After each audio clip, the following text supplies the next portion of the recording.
Stasera con chi ne parleremo di questi giovani, di questi diversamente giovani, che sono quelli che hanno i disagi, perché non sono i giovani che hanno i disagi. Vi presento subito gli ospiti di questa sera, che è il dirigente scolastico del Istituto Comprensivo numero 4 di Treviso, Luigi Stefanini, che è Antonio Chiarparin. Grazie di essere qui con noi, l'aspettavamo ma aveva gli scrutini, perciò il periodo è stata lunga, l'attesa ancora di più. Vicino a lui c'è Alessandro Barbisan, che è un insegnante di capoeira e questa sera ci farà vedere cosa vuol dire aver voglia di pedalare, mentre alla mia sinistra c'è la professoressa Agnese Cremona, professoressa di lettere, sempre all'Istituto Comprensivo Stefanini, e vicino a lei c'è Giovanni De Venuto, professore sempre di lettere, sempre di questo istituto famoso a Treviso, perché sono i nostri istituti dove noi abbiamo studiato, anche se magari le carte non le trova più perché Gacciapafogo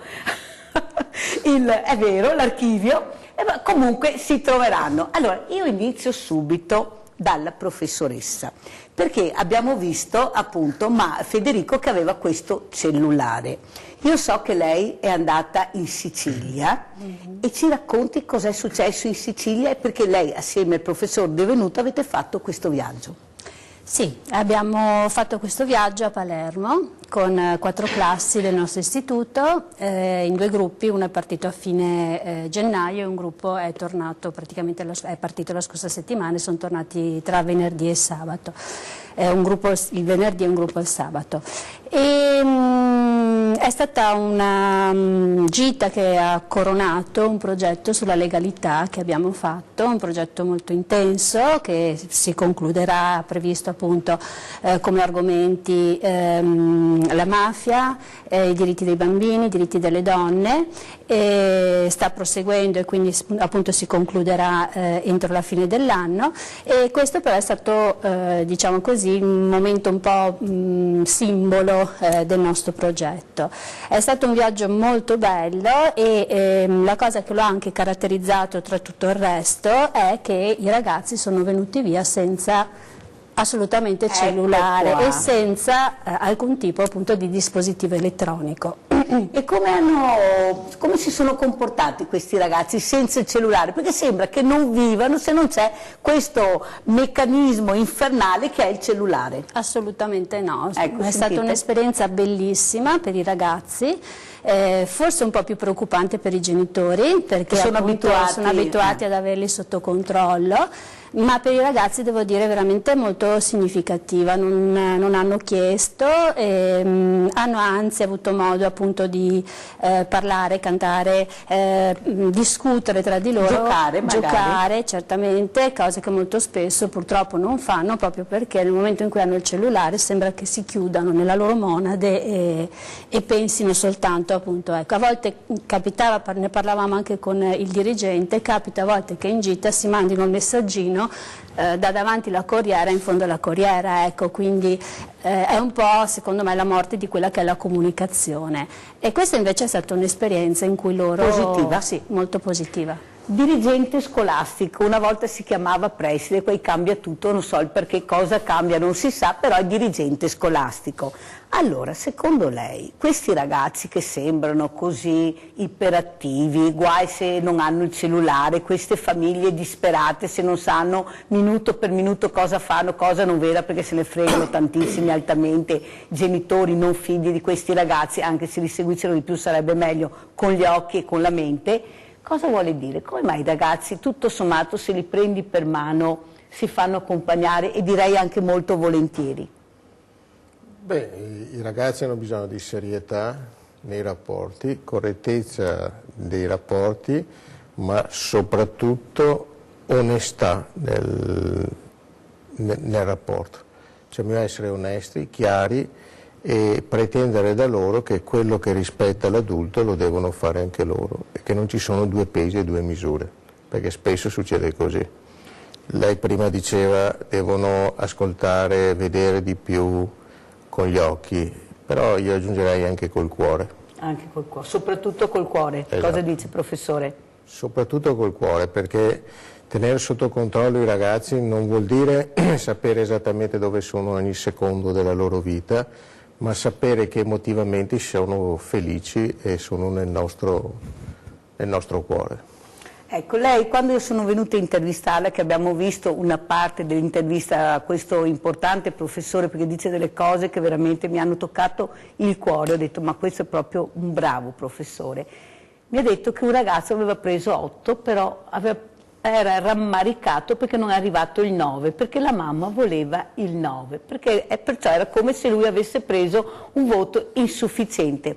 Lei quel giorno cosa mi ha detto e cosa mi ha spiegato invece? Non è che la mamma volesse il 9, la mamma aveva grandi aspettative dal ragazzo e lui le sentiva tutte, perché non bisogna dimenticare che i ragazzi, in base all'espressione dei propri genitori, o meglio delle persone che amano, capiscono perfettamente cosa vogliono, cosa pensano. E questo ragazzo, che era fortemente innamorato della mamma, gli voleva un bene enorme, pensava che se avesse scritto 9 l'avrebbe fatto ancora più felice.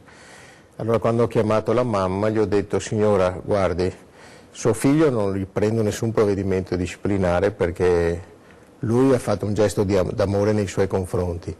E lei la sospende, non venga più per 15 giorni a scuola, così capisce che anche se non ha detto niente, interiormente gli ha caricato di un'aspettativa che forse lui non meritava. Perché cosa aveva fatto questo ragazzo? Non aveva falsificato aveva preso la firma? 8, aveva modificato il voto in modo che la mamma leggesse. Aveva modificato l'8 che diventava un 9, perché la mamma era più contenta. Sì.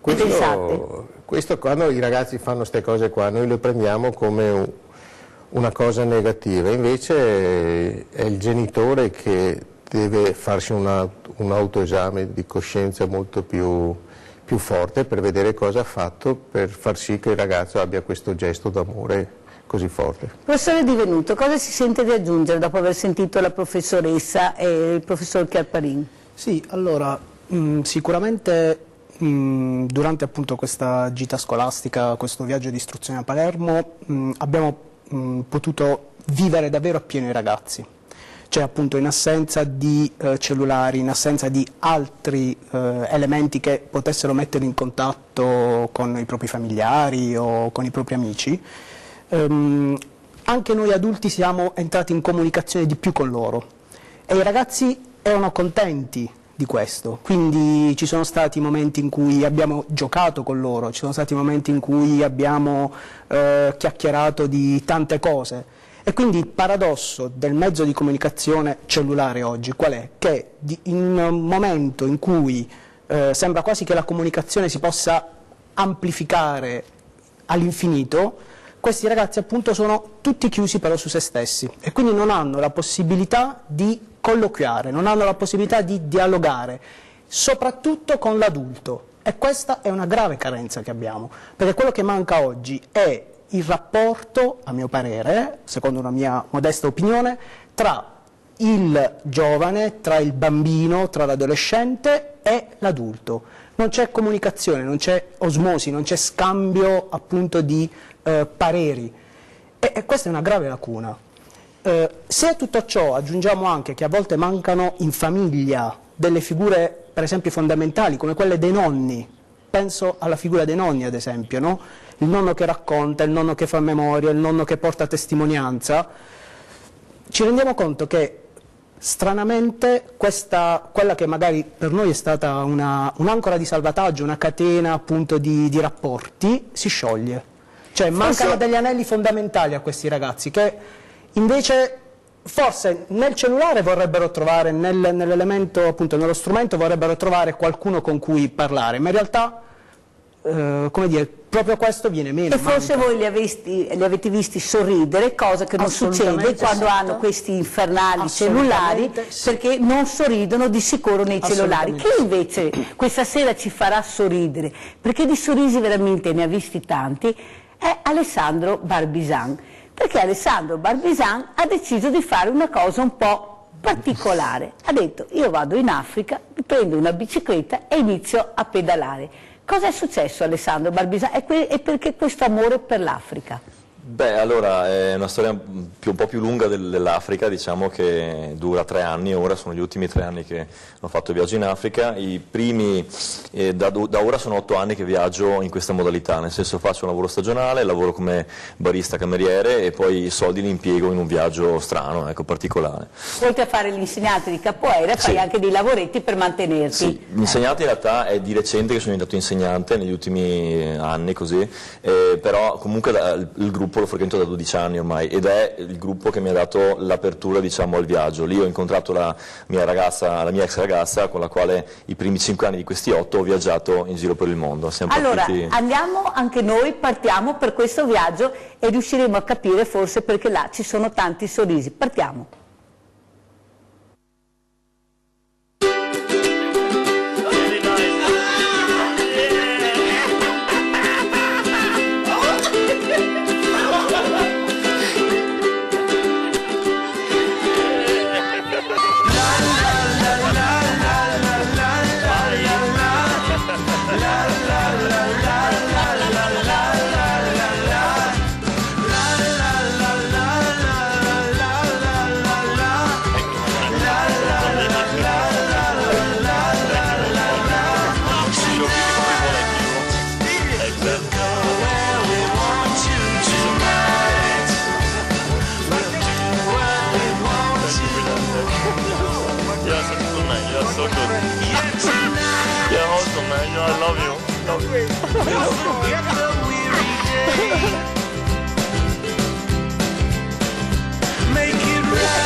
I'm so happy.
Alessandro, allora abbiamo visto un'altra Africa, quella che non vediamo qua. Questa è un'Africa dove si potrebbe fare tantissimo per migliorare la loro qualità di vita, perché mangino finalmente. Cosa hai visto tu di questa Africa rispetto a quella che vedi qui da noi? Beh, sì, noi qua vediamo dei ragazzi che sono, anche comunque le persone che sono instabilite nella società nostra, sono tendenzialmente un po' seriose, no? Per i fatti loro, in bici, magari a piedi, e le vediamo raramente tra di loro come interagiscono, no? Quindi non cogliamo questo lato dell'Africa che è gioia, no? E in Africa invece effettivamente tu passi, soprattutto io in bici passavo attraverso i villaggi, ero l'unico bianco sempre, e quello che ricevevo era un'ospitalità, un sorriso, una curiosità continua, una curiosità e un'inclusione soprattutto in tutte le loro vicende. A me è successo di essere ospitato in un funerale, di essere ospitato a casa di gente che mi conosceva per la strada, insomma, quindi bastava un sorriso, qualche domanda, una curiosità e essere aperti e ti fanno partecipare al loro modo di vivere. Assolutamente. Professore, vedendo queste immagini, vedendo questi ragazzini, pochi studiano e invece magari chissà quanti bravi ragazzini ci sono anche là, cosa le viene da dire? Cosa si potrebbe fare per aiutarli in casa loro? Beh, secondo me renderli più autonomi possibili. Io ho visto certi documentari che questi ragazzi fanno anche 20 km per andare a scuola, i nostri magari per 300 metri, ogni tanto dicono meglio di no, vado domani, oggi è brutto, fa freddo, piove. Mentre questi partono, camminano, perché la scuola è vista come un riscatto, non è vista come un tormento. I nostri a volte, non tutti perché ci sono anche bravi ragazzi, la vedono un po' come un tormento, come i lavori forzati. E forse la differenza e il gioco sarebbe proprio questo, farle diventare di nuovo una forma di riscatto. Però se dopo guardiamo il mondo del lavoro ci rendiamo conto che forse non è sempre la cultura che paga. Di solito la cultura porta paga in parte, diciamo. No, porta a disavanzi pubblici, non porta a guadagni. Il dirigente scolastico è molto sottile, come avete capito, l'ironia è una cosa che appartiene, ma in maniera molto soft. Prossimo servizio.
Alessandro, allora, raccontaci un po', ti vedo sorridente assieme al professore. Cosa vuol dire? Dove hai preso questa bicicletta intanto? Allora, dopo i 5 anni di viaggio ho deciso con la mia ex ci siamo lasciati, le strade sono divise, succede. Ma forse ti fai pedalare, scusa, non era in bici. Ah no, non eri in bici. E ho deciso di ricambiare e rimettere in frutto i 5 anni di esperienza di lingue, di adattamento culturale, tante cose nel mondo, no? E in Africa in particolare. Ho detto vado in Uganda. In Uganda ho conosciuto un ragazzo locale, finito il viaggio volevo tornare a trovarlo e lui fondamentalmente era andato a Pretoria, Sudafrica, a lavorare. Quindi ho detto ok, prendo una bici, proprio faccio la pazzia e attraverso i paesi fino in realtà all'inizio era Uganda, poi ho deciso tra Kenya e Tanzania e arrivo fino a Sudafrica. E niente, ho comprato la bici in Kenya, L'idea è stata guidata dal fatto di adattarsi all'ambiente africano e anche alla cultura lì, nel senso porti una bici da qua e è tutta sistemata, perfetta, no? e in un qualche modo comunque manchi un attimo l'ambiente locale, il tessuto locale, perché comunque sei più autonomo. Una bici rotta e di seconda mano comprata lì, devi basarti sulla gente, sui meccanici, quelli che trovi. Quindi... farti aiutare praticamente. Esatto, bravissima. Quindi infatti io ho tante situazioni in cui ho dovuto farmi saldare un pezzo, fammi aggiustare questo, quell'altro, e quindi mi ha messo ancora più in contatto con la gente. Ma non avevi paura? Questa paura che si vive qua, aiuto c'è l'uomo nero, tu invece aiuto c'è l'uomo bianco che è arrivato qua, sì. Cosa succederà? Invece sei accolto in maniera incredibile, con sorrisi, applausi, cioè sei pazzo tu o è pazzo qualcun altro? No, perché spiegaselo, perché in un momento terribile così vogliamo anche capire cosa succede. Chiaro? Beh, io credo di tutto il mondo noi abbiamo una percezione che è minuscola, no? Quando diciamo mondo intendiamo quello che noi abbiamo visto con i nostri occhi o che abbiamo sentito raccontarci dai media, da amici, e anche io che vi racconto una storia deve essere presa con le pinze, perché la mia esperienza personale, io non posso raccontarvi quello che è l'Africa in particolare, e quindi è un passaggio di passaparola, quello classico che parte una parola e arriva all'altra, no? E cambia completamente il significato. Quello che posso dirvi è che io ho incontrato delle persone, degli esseri umani, delle persone semplicemente che vivono in quell'area del mondo, non ho incontrato l'Africa o un paese dell'Africa, che è un continente enorme ed è difficile da descrivere. Io conosco pochi paesi, ne conosco 9, non ne conosco, ne ho attraversato una parte di quei paesi là, e bisogna stare attenti secondo me a capire cos'è che conosci di persona, per esperienza diretta, e cosa hai sentito dire. Ma hai avuto paura in questi tuoi viaggi, in questi tuoi percorsi? La paura secondo me è normale che ci sia, è giusto, perché è un meccanismo di difesa e ti fa capire qual è un limite che può metterti in pericolo fisico o magari economico, se può esserci un furto, no? Che accadono anche qua. Però bisogna pian piano imparare a superare un pochino le proprie paure e vedere cosa c'è oltre, perché spesso, molto spesso, oltre le paure c'è un campo molto vasto, molto più vasto di quello che la paura ci fa credere, e le cose non sono mai come veramente crediamo, per cui vale la pena tentare di uscire... Di fare un giro in bicicletta, sì. In Africa. Professoressa, andiamo in Africa a fare un giro, cosa dice? Molto volentieri. Molto volentieri. Fa riflettere, è vero, esatto. No? La non conoscenza genera paura, e invece conoscendo effettivamente ti rendi conto che c'è un mondo da conoscere e da cogliere. E che è un mondo bellissimo, perché come abbiamo visto un territorio meraviglioso, esatto. Che sfruttato nella maniera giusta potrebbe aiutare veramente queste popolazioni che non hanno neanche il cibo, certo. I vestiti, non hanno niente.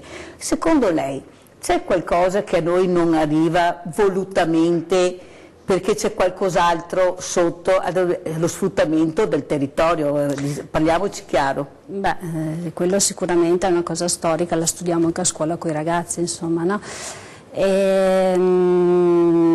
Ma quello che a me arriva, anche a me appunto piace viaggiare, e quello che a me arriva, è arrivato anche quando sono stata appunto in Africa, è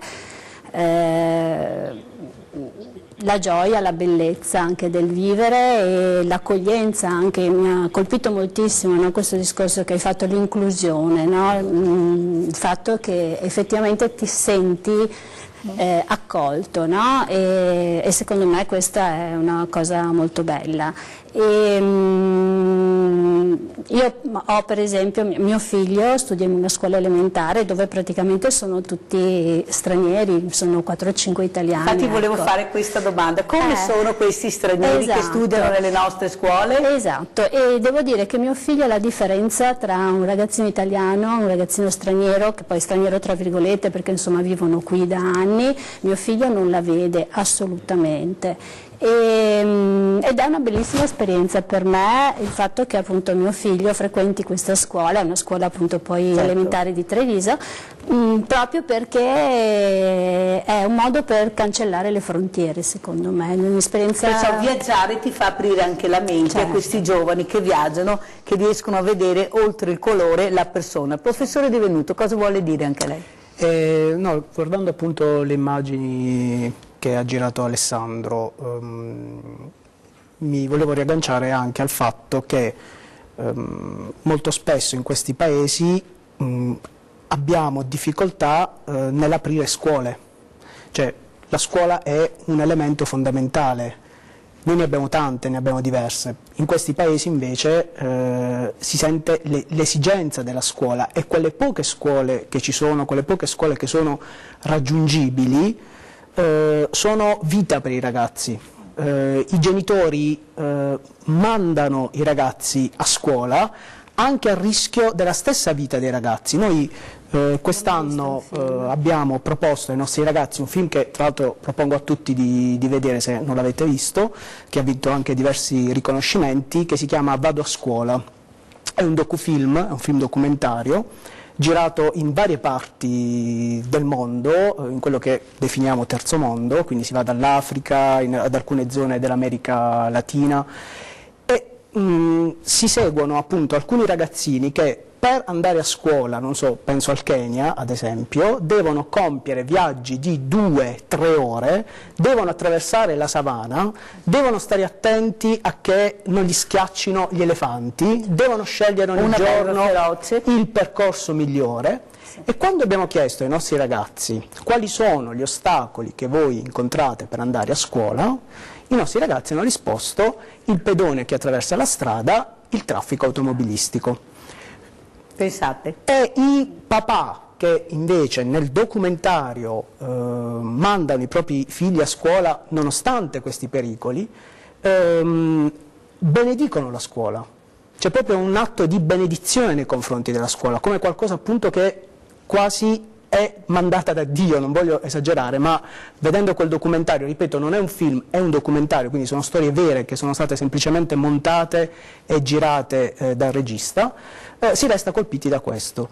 Per cui appunto riflettevo come a volte, in alcuni casi, condivido quello che diceva il mio dirigente, cioè non tutte le famiglie ovviamente la pensano in questo modo, però a volte, e questo purtroppo bisogna dirlo, la scuola non viene vista come un alleato prezioso della famiglia, ma la scuola diventa quasi come dire, il luogo dove poter trascorrere 4-5 ore della propria giornata, il luogo dove appunto far qualcosa purché non si stia a casa, e non si vive invece la scuola, come diceva prima la mia collega, come una opportunità. Cosa voleva aggiungere, professoressa? La fiducia che hanno nell'istituzione scolastica, nella scuola, che a volte a noi manca. Cioè chi ha poco, i genitori capisce quello che ha, chi ha tanto non riesce a capire l'importanza della scuola. E danno fiducia anche. E danno fiducia.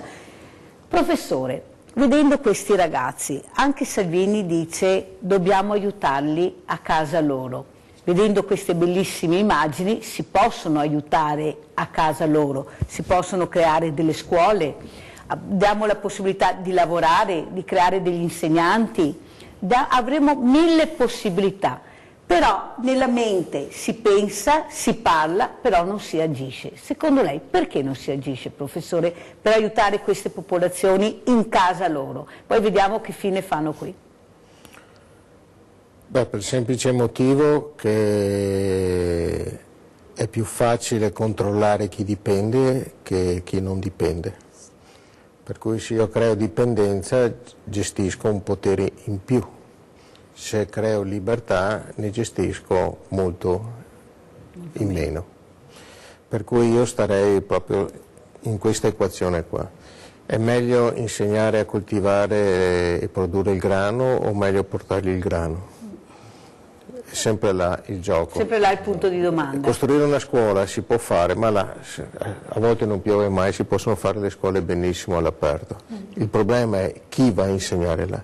Quindi la scuola diventa un momento per formare dei futuri insegnanti. Se io non creo quel momento, non creo futuri insegnanti e io sono quello che domina e gli altri quelli che ascoltano. Certo. Mentre se noi prendiamo, ho visto prima i ragazzi come si muovevano, con una eleganza invidiabile. E un'agilità incredibile. Ma non è un fatto secondo me fisico, sì c'è anche una componente fisica nelle fibre muscolari, per carità. Però la componente più importante è il cervello, non hanno i vincoli che abbiamo noi, i vincoli mentali nel stare nella società in un determinato modo, seduti in un determinato modo. Infatti mi è capitato un ragazzo che l'avevano appena adottato, che è venuto qua, e avevamo visto che in classe era irrequietissimo e abbiamo scoperto che il problema più grosso, a forza di parlarne, erano le scarpe, che non ero abituato e non sopportava tenersi le scarpe. Poveretto, chissà. Allora ho detto agli insegnanti, toglietegli le scarpe, no? Qual è il problema? Tolte le scarpe lui si tranquillizzava.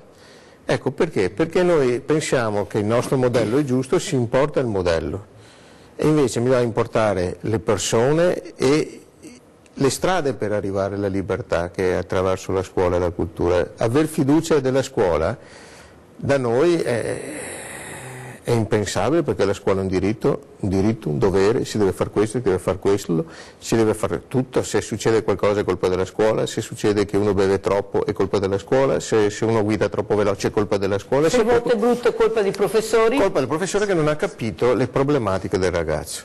Io vorrei andare a vedere le problematiche di uno che si fa 30 km, 3 ore di viaggio, quando arriva, poverino, se n'è anche stufo, ma non gliene frega niente all'insegnante che sia stufo. Fa il suo lavoro e lui deve sfruttare al massimo quelle ore che sta nella scuola.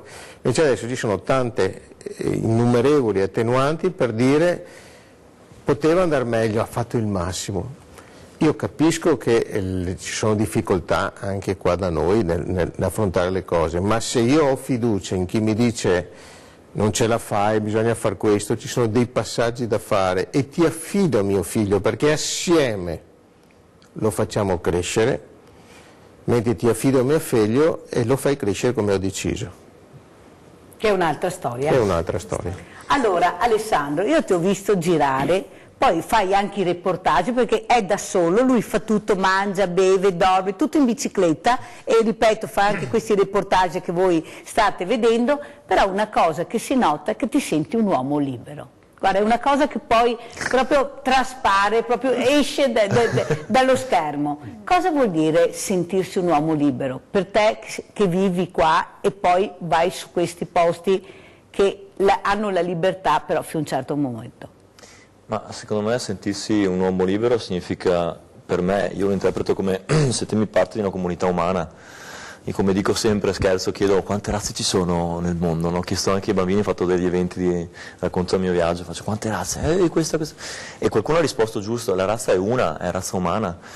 Quindi sentirmi parte di questa comunità umana, non importa il paese, che sia europeo, che sia Africa, Asia, il continente, però sentirsi a mio agio con gli esseri umani in generale. C'è una frase molto bella che è del Malawi ed è il motto di un'arte migrante del quale poi vi accenno un attimo, che è un evento molto bello a Treviso, ed è un uomo è realizzato quando è in grado di sedersi assieme a un'altra persona, un altro uomo, e sedersi allo stesso livello e diventare amico parlandoci. A me piace molto questo, perché io in Africa è quello che cercavo di fare.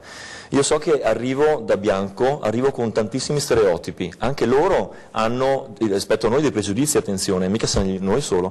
Io mi sono messo apposta a essere l'unico bianco in mezzo ai neri, cercavo di evitare tutto il turismo di massa e tutti i bianchi per essere io in situazioni di svantaggio come loro sono qua da me, no? Era questo il mio sogno anche. E in questa situazione qua... Di capire anche cosa si prova. Bravissima, e vedere che contatto c'era stando nel loro paese. E quello che cercavo di fare era svuotare la mia mente, svuotarmi dei pregiudizi anche della mia cultura, no? In certo senso, ed essere presente come presenza, non come io, Barbisano Alessandro, di Treviso, ok, con tutta la mia cultura. Questo ha portato a degli incontri straordinari alla fine, perché? Perché sono incontri umani, no? E lì cosa fai? Scopri quello che veramente è il paese. E mi aggancio a quello che diceva il professore, che noi diamo per scontato quello che lì c'è, com'è che si fa una certa cosa, come si fa l'istruzione, come si fa il lavoro, come si fanno tutte le cose che facciamo. In realtà anche in Africa hanno la loro logica, no? Hanno il loro modo di fare le cose. Quindi l'aiuto vero, secondo me, può arrivare quando tu vai lì e in silenzio, in osservazione, comprendi quello che c'è lì e assorbi quello che c'è lì, diventi in un certo senso africano, ti contamini con la cultura, fai una contaminazione culturale. E come dice il professore, l'esempio che tu vedi lo devi rispettare e capire, perché quello è il loro esempio. Io spero che anche a casa fate questo viaggio con noi e vi fate anche delle domande, perché è una serata per far capire, ma soprattutto per capire anche un altro modo di vivere e di esistere. Andiamo col prossimo filmato.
Alessandro, spiegaci cosa hai bevuto all'inizio.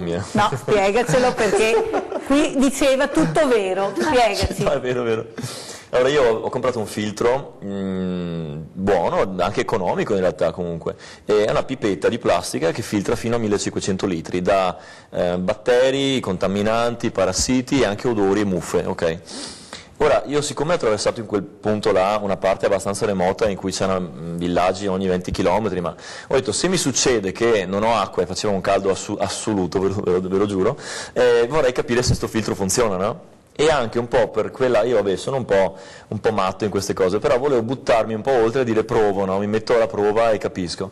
E ho preso quel filtro e ho provato veramente a prendere l'acqua di uno stagno che ho trovato. Che abbiamo visto dalla faccia che hai fatto che non era proprio uno stagno perfetto, nel senso della parola, ma uno stagno inquinato.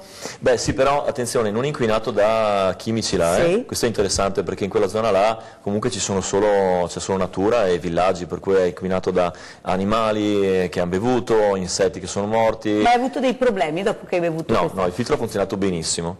Dopo, più avanti, in realtà in Zambia e Malawi io ho bevuto l'acqua direttamente dai pozzi, senza più filtrarla, perché per me quello era una fase importante di imparare a diventare africano, cioè abituarmi pian piano, no, all'ambiente. Il tuo corpo che si abituasse a questa acqua, diciamo? Sì. Che non è l'acqua che beviamo noi di sicuro. No, comunque no, perché ha parassiti, può avere, però anche quella se viene pompata molto, a un certo punto è anche abbastanza pura, esce abbastanza. Il professore deve farti una domanda forse, cosa vuole dire professore? Non aveva il cloro l'acqua. Non aveva il cloro l'acqua. No, questo sicuramente no. Ce l'abbiamo noi quello, professore.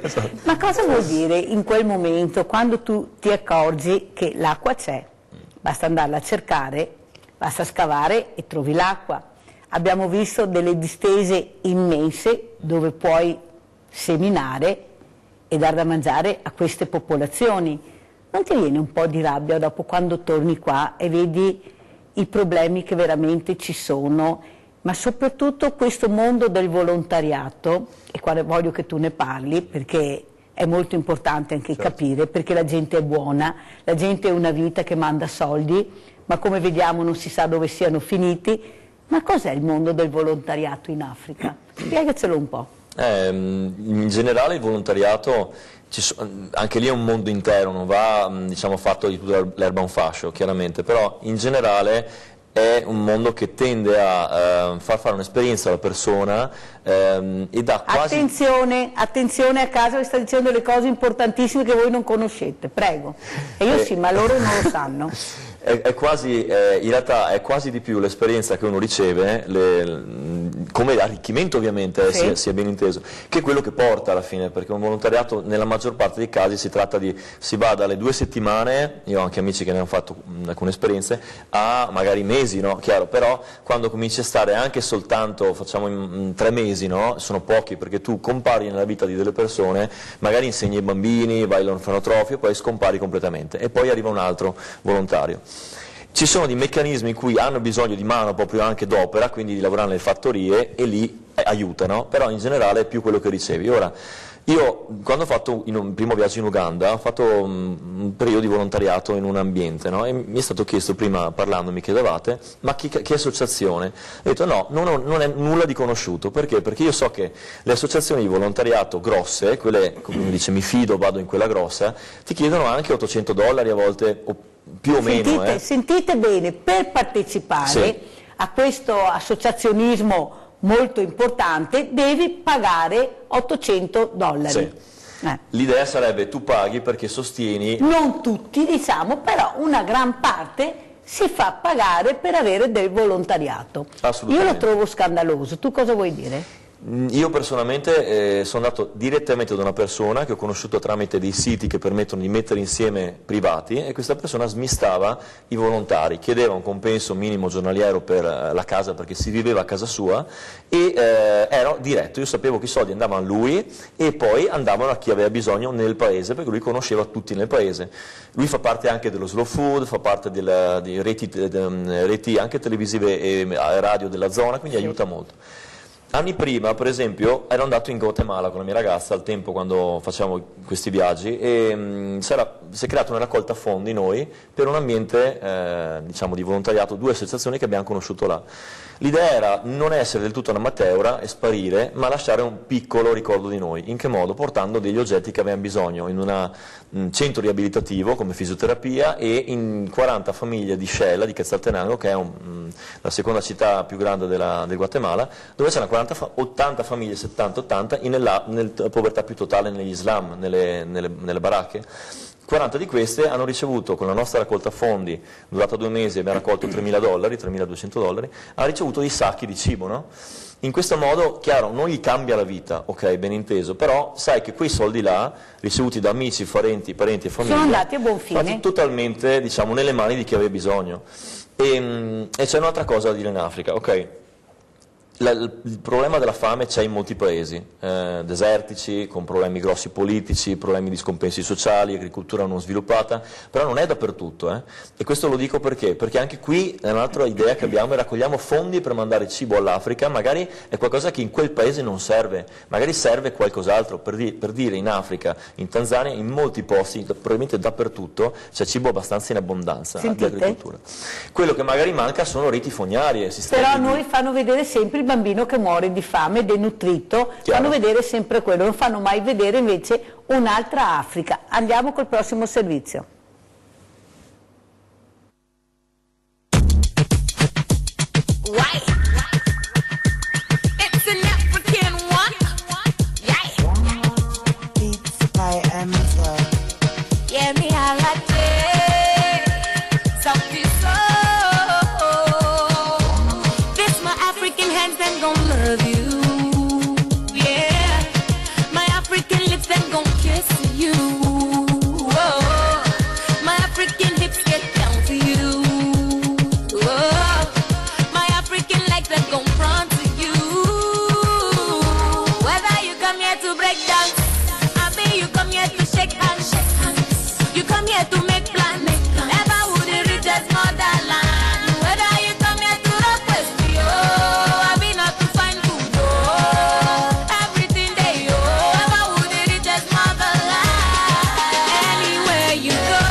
Kupiga densio hapo ulipo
Alessandro, dopo queste esperienze, adesso sei tornato, è un pezzo che sei fermo, e rivedendoti, cosa ti viene da aggiungere o da dire?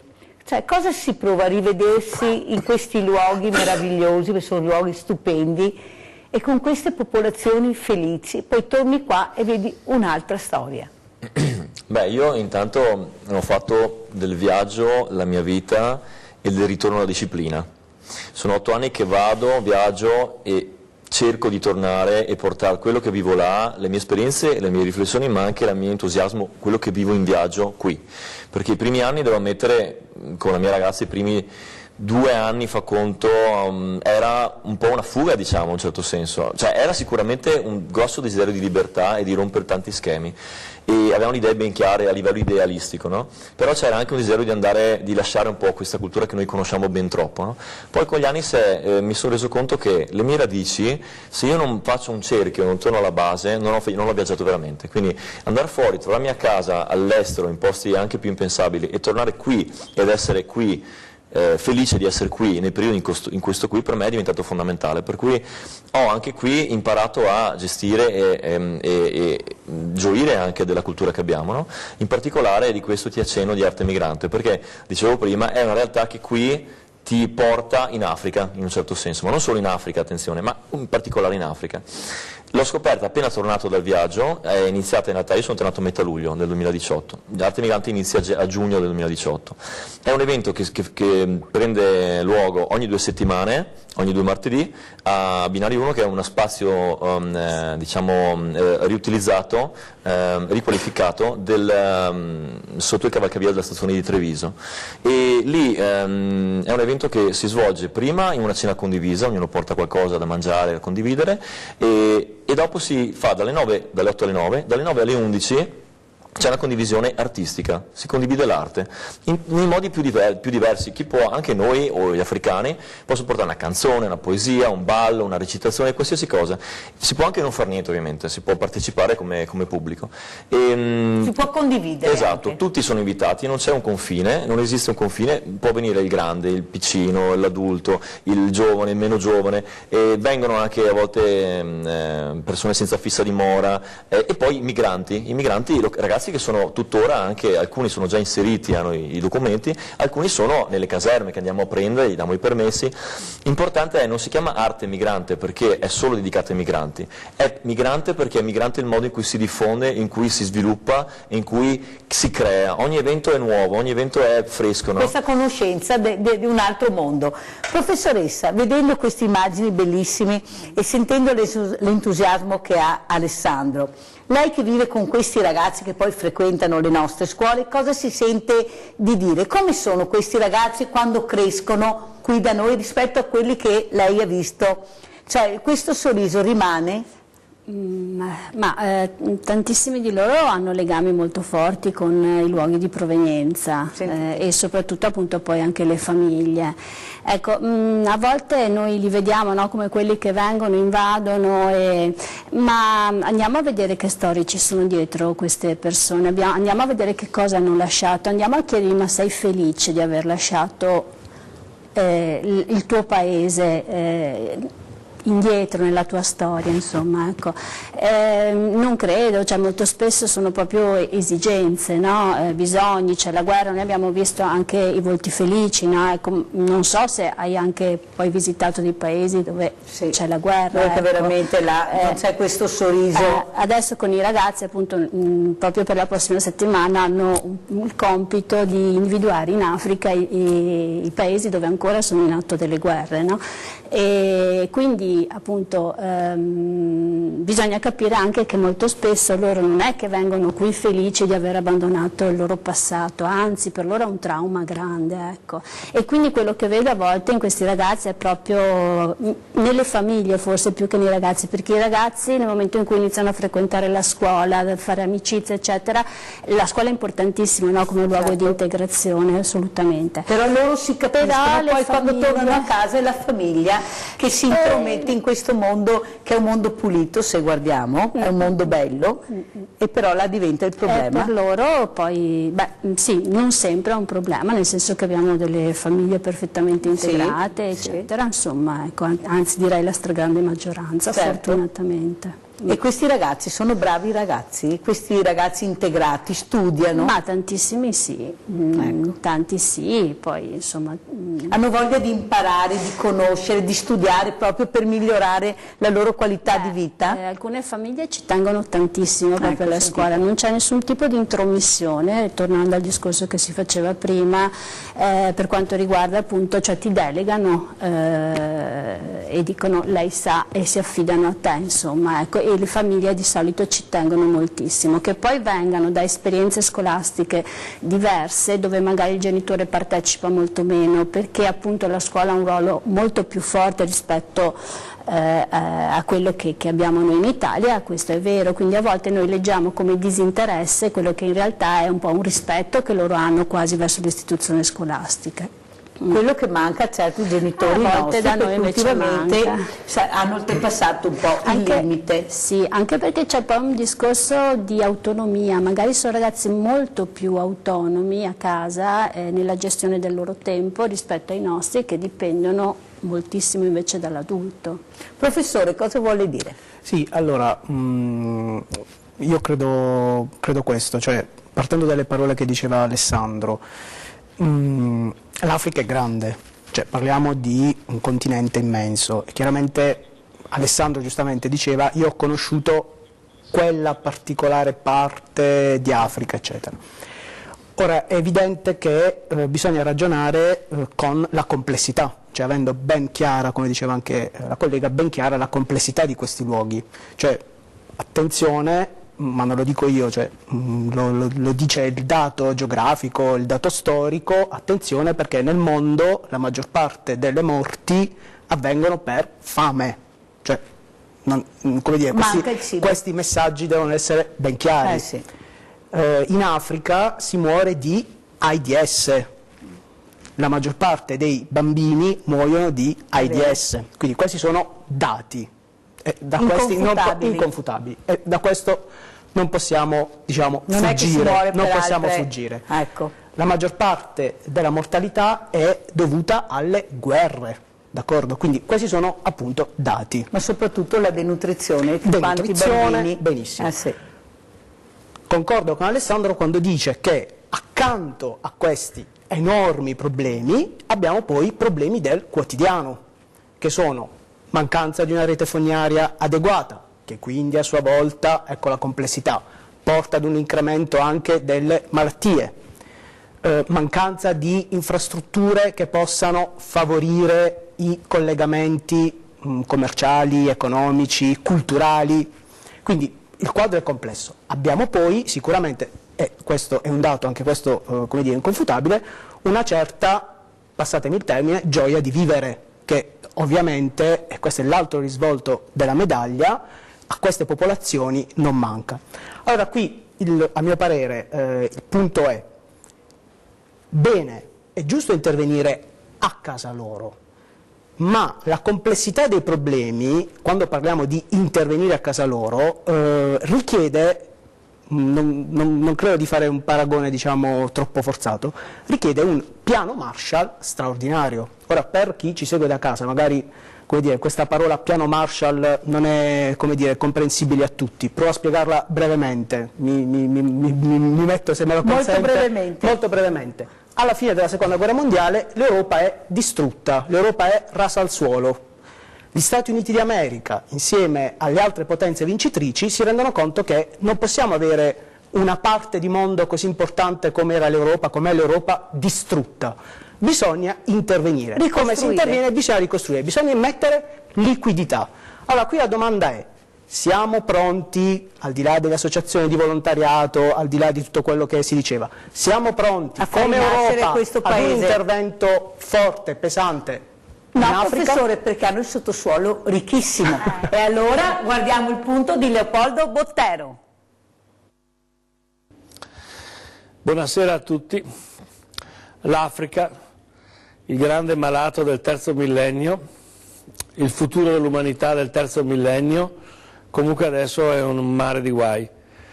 Noi è una vita che ci dicono ogni tanto: adesso mandiamo dei soldi in Africa, raccogliamo dei soldi per l'Africa, facciamo delle cose per l'Africa, poi andiamo a vedere e le grandi organizzazioni dell'ONU mandano dei funzionari con dei grandi gipponi bianchi che vivono nei grandi alberghi, e una volta pagati i gipponi, gli alberghi e i funzionari resta poco per gli africani. Però questo è niente. Mi faceva notare un signore africano, dice: quando tu mandi giù il mais a gratis e lo distribuisci, fai fallire i contadini che fanno il mais e che non possono competere con chi lo dà via a gratis. Quando tu vieni giù con un trattore bellissimo che dopo 100 ore di lavoro devo portarlo a fare la revisione da un'officina specializzata, il trattore sta fermo. Quindi cosa possiamo fare? Certo, potremmo mirare meglio gli aiuti pensando a mirarli dal punto di vista tecnico, eccetera.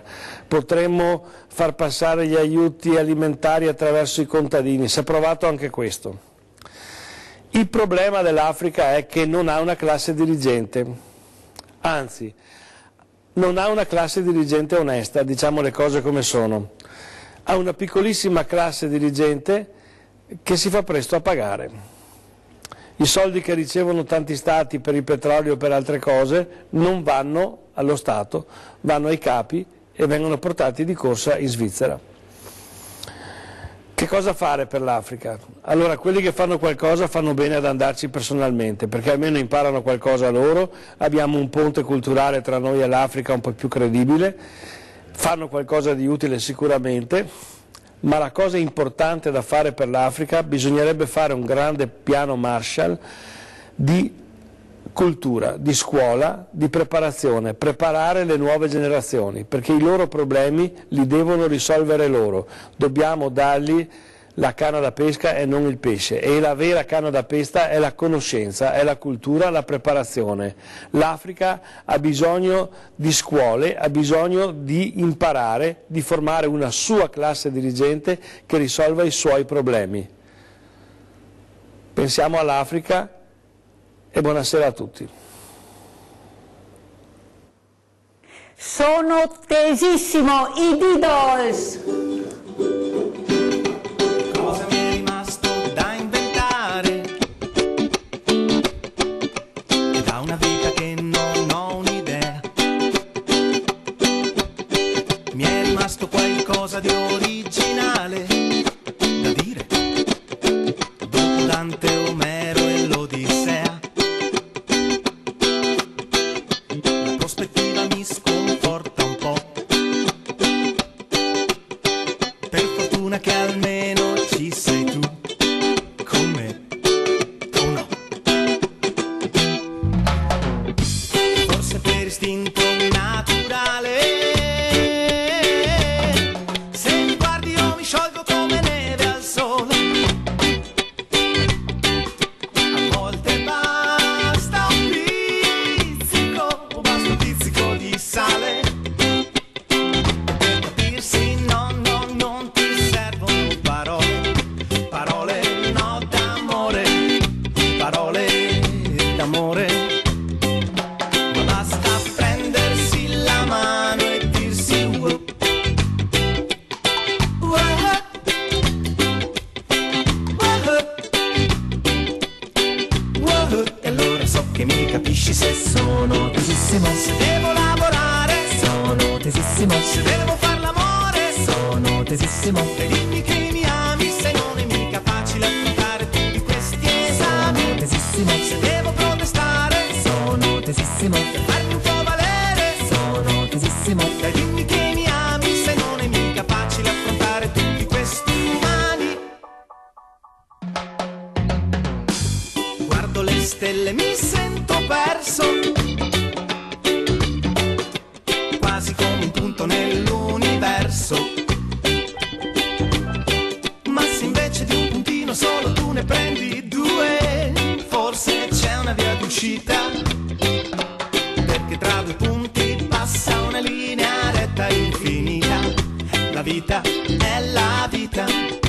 la vita infinita. E allora prendimi un po' la mano e dimmi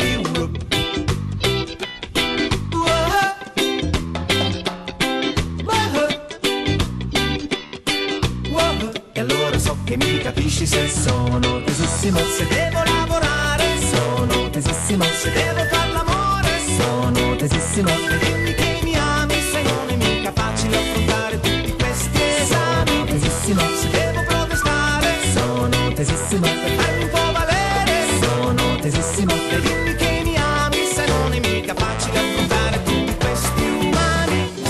Forse per istinto naturale o chi lo sa, se mi guardi io mi sciolgo come neve al sole. Basta un pizzico di sale, un tocco di semplicità, per capirsi non servono parole, anche se sono tesissimo.